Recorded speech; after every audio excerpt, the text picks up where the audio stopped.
ಅಕ್ಕನ ತುಲ್ಲು ರುಚಿ ನೋಡಿದ ತಮ್ಮ. ಹೀಗೆ ನಾನು ಅಕ್ಕನ ಮನೆಯಲ್ಲಿ ಇರಲು ಹತ್ತಿದೆ.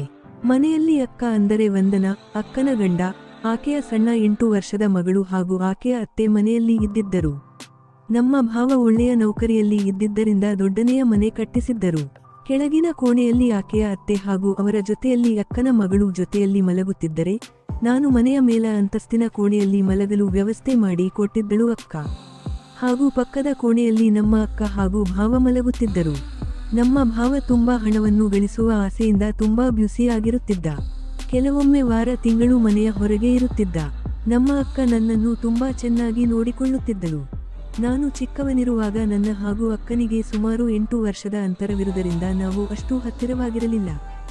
ನನ್ನ ಅಕ್ಕಪಕ್ಕದ ಹುಡುಗರೊಂದಿಗೆ ಚಕ್ಕಂದವಾಡುವುದನ್ನು ನಮ್ಮ ಅಪ್ಪ ಗಮನಿಸಿ ಅವಳಿಗೆ ಬೇಗನೆ ಮದುವೆ ಮಾಡಿದರು.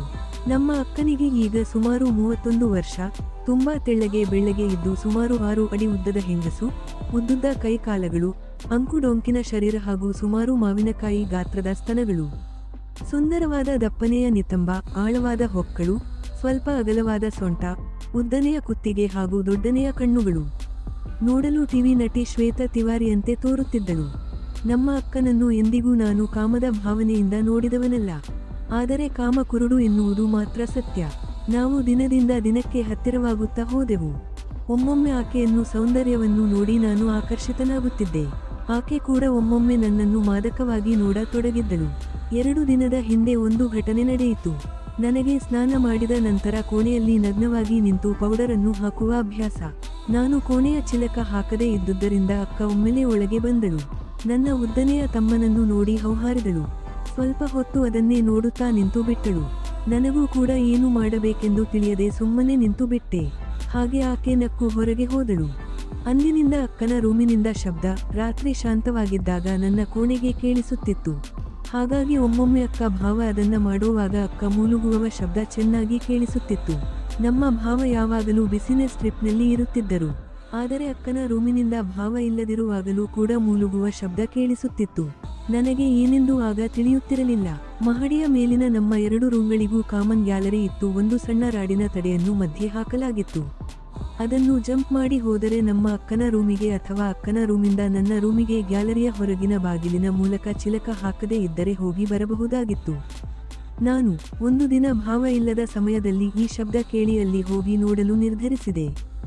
ನಿಧಾನವಾಗಿ ನನ್ನ ಗ್ಯಾಲರಿಯ ಬಾಗಿಲು ತೆಗೆದು ಅಲ್ಲಿಂದ ಜಂಪ್ ಮಾಡಿ ಅಕ್ಕನ ರೂಮಿನ ಗ್ಯಾಲರಿಗೆ ಬಂದೆ.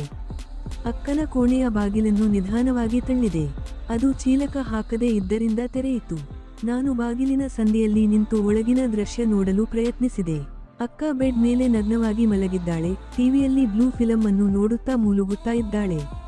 ಟಿವಿಯ ಬೆಳಕು ಅವಳ ಮೇಲೆ ಚೆಲ್ಲಿದ್ದರಿಂದ ಎಲ್ಲವೂ ಸ್ಪಷ್ಟವಾಗಿ ತೋರುತ್ತಿತ್ತು. ತನ್ನ ಹೂವಿಗೆ ಬೆರಳುಗಳನ್ನು ತೂರಿಕೊಳ್ಳುತ್ತಿದ್ದಾಳೆ. ಹಾಗೆ ತೂರಿಕೊಳ್ಳುತ್ತಾ ಮಜಾ ಮಾಡಿ ಮಲಗಿಕೊಂಡಳು. ನಾನು ನನ್ನ ರೂಮಿಗೆ ಬಂದವನೇ ಆ ದೃಶ್ಯವನ್ನು ನೆನೆದುಕೊಂಡು ಅಕ್ಕನ ಹೂವನ್ನು ನೆನಪಿಸಿ ಜಟಕ ಹೊಡೆದು ಮಲಗಿದೆ.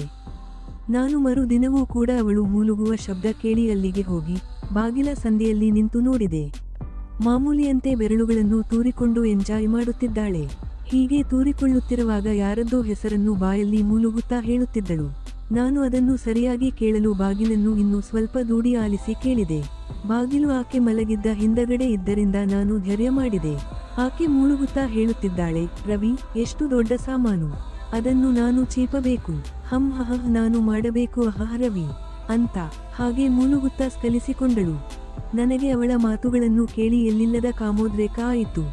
ಈಗಲೇ ಹೋಗಿ ಆಕೆಯ ಹೂವನ್ನು ನೆಕ್ಕಿ ಮಾಡಬೇಕನಿಸಿತ್ತಾದರೂ ಸ್ವಲ್ಪ ಭಯಪಟ್ಟು ನಿಧಾನವಾಗಿ ಹಿಂದೆ ಹೋದೆ. ಹಾಗೆ ಹೋಗಿ ಕೋಣೆಯಲ್ಲಿ ಮಲಗಿಕೊಂಡೆ. ನಿದ್ರೆ ಸರಿಯಾಗಿ ಹತ್ತುತ್ತಿರಲಿಲ್ಲ. ಆಕೆಯ ಹೂವನ್ನು ನೆನಪಿಸಿಕೊಂಡು ಜಟಕ ಹೊಡೆದು ಮಲಗಿದೆ. ನಾನು ಏಳುವುದು ಸ್ವಲ್ಪ ತಡವಾದರೆ ಅಕ್ಕ ನನ್ನನ್ನು ಬೆಳಿಗ್ಗೆ ಏಳಿಸಲು ಬರುತ್ತಿದ್ದಳು. ಹಾಗಾಗಿ ನಾನು ಬೇಕಂತಲೇ ಆ ದಿನ ಏಳಲೇ ಇಲ್ಲ. ವಂದನಾಳ ಹೂವಿನ ಚಿತ್ರ ಕಣ್ಣ ಮುಂದೆ ಬರುತ್ತಿದ್ದರಿಂದ ನನ್ನ ತಮ್ಮ ಸೆಟೆದು ನಿಂತಿತ್ತು. ನಾನು ಬೇಕಂತಲೇ ನನ್ನ ಬೆಡ್ಶೀಟ್ ಜಾರಿಸಿ ಮಲಗಿದೆ. ನನ್ನ ತಮ್ಮ ನಿಗುರಿ ನನ್ನ ಚಡ್ಡಿಯಿಂದ ಹೊರಗೆ ಬಿದ್ದಿತ್ತು. ಅದೇ ಸಮಯಕ್ಕೆ ವಂದನಾ ಒಳಗೆ ಬಂದಳು. ನಾನು ಮಲಗಿದ್ದವನಂತೆ ನಟಿಸಿದೆ. ವಂದನಾ ನನ್ನ ನಿಗುರಿದ ತಮ್ಮನನ್ನು ನೋಡಿ ಅಸೆಪಟ್ಟಳು. ನಿಧಾನವಾಗಿ ಹತ್ತಿರ ಬಂದು ಅದನ್ನು ಆಸೆಯಿಂದ ನೋಡಿದಳು. ಬೇಕಂತಲೇ ನಾನು ನನ್ನ ಕಾಲನ್ನು ಹೊರಳಾಡಿಸಿದೆ. ಈಗ ನನ್ನ ಚಡ್ಡಿ ಇನ್ನೂ ಹಿಂದೆ ಜಾರಿ ನನ್ನ ಉದ್ದನೆಯ ನಿಗುರಿದ ಗೂಟ ಮೇಲೆ ಕೆಳಗೆ ನರ್ತಿಸುತ್ತಿತು. ವಂದನಾ ತನ್ನ ತುಟಿ ಕಚ್ಚುತ್ತಾ ಆಸೆಯಿಂದ ನೋಡಿದಳು. ಹಾಗೆ ಆಕೆ ಕೂಡ ಸುಮ್ಮನಾಗಿ ನನ್ನನ್ನು ಎಬ್ಬಿಸಿ, ಏನ್ ಕನಸು ಕಾಣ್ತಾ ಇದ್ದೀಯಾ, ಬೇಗ ಏಳು ಅಂತ ಹೇಳಿ ಹೊರಟು ಹೋದಳು. ಅಂದು ಬಾವ ಬಿಸಿನೆಸ್ ಟ್ರಿಪ್ ಮುಗಿಸಿ ಮನೆಗೆ ಬಂದಿದ್ದರು. ನಾನು ಅವರಿಬ್ಬರೂ ಮಾಡುವುದನ್ನು ನೋಡಬೇಕೆಂದು ಯೋಚಿಸಿ ನಾನು ಗ್ಯಾಲರಿಯ ಮೂಲಕ ಹಾರಿ ಬಾಗಿಲನ್ನು ನಿಧಾನವಾಗಿ ತಳ್ಳಿ ಅದರ ಸಂದಿಯಲ್ಲಿ ಕುಳಿತು ನೋಡತೊಡಗಿದೆ.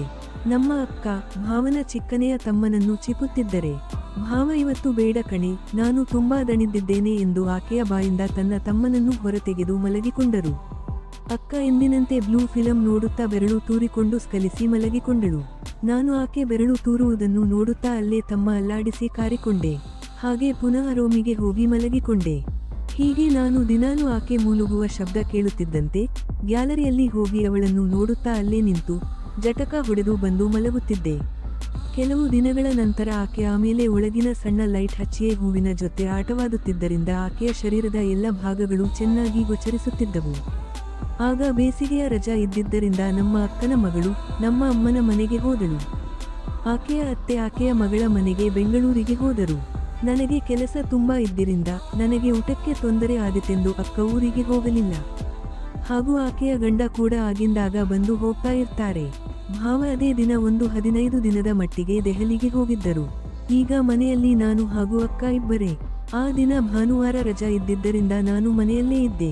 ಅಕ್ಕ ಸ್ವಲ್ಪ ಮೈಕೈ ನೋವೆಂದು ಮಲಗಿದ್ದಳು. ನಾನು ಇವತ್ತು ಹೇಗಾದರೂ ಕೇಳಲೇಬೇಕೆಂದು ಯೋಚಿಸಿ ಹೇಳಿದೆ, ಎಣ್ಣೆ ಮಸಾಜ್ ಮಾಡಿದರೆ ಎಲ್ಲ ಸರಿ ಹೋದಿತು, ನೀನು ಎಣ್ಣೆ ಹಚ್ಚಿ ಮಸಾಜ್ ಮಾಡಿ ಸ್ನಾನ ಮಾಡು, ಎಲ್ಲ ಸರಿ ಹೋಗುತ್ತೆ ಅಂದೆ. ಅದಕ್ಕೆ ಅವಳು, ನೀನು ನನಗೆ ಮಸಾಜ್ ಮಾಡ್ತೀಯಾ ಅಂದಾಗ ನಾನು, ಸರಿ ಬಾ ಅಂದೆ. ಮಸಾಜ್ ಆಯಿಲ್ ತಂದು ನಾನು ಸೋಫಾದ ಮೇಲೆ ಕುಳಿತೆ. ಆಕೆ ನನಗೆ ಬೆನ್ನು ಹಾಕಿ ಕೆಳಗೆ ಕುಳಿತಳು. ನಾನು ಆಕೆಯ ತಲೆಗೆ ಸರಿಯಾಗಿ ಎಣ್ಣೆ ಹಚ್ಚಿ ಮಸಾಜ್ ಮಾಡಿದೆ. ಆಕೆ ಆನಂದಿಸುತ್ತಿದ್ದರೆ ನನ್ನ ಚಡ್ಡಿಯಲ್ಲಿ ತಮ್ಮ ಡೇರೆ ಹಾಕಿತ್ತು. ಹಾಗೆ ಆಕೆಯ ಕುತ್ತಿಗೆ ಹಾಗೂ ಹೆಗಲ ಮೇಲೆ ಕೈ ಹಾಕಿ ಮಸಾಜ್ ಮಾಡಿದೆ.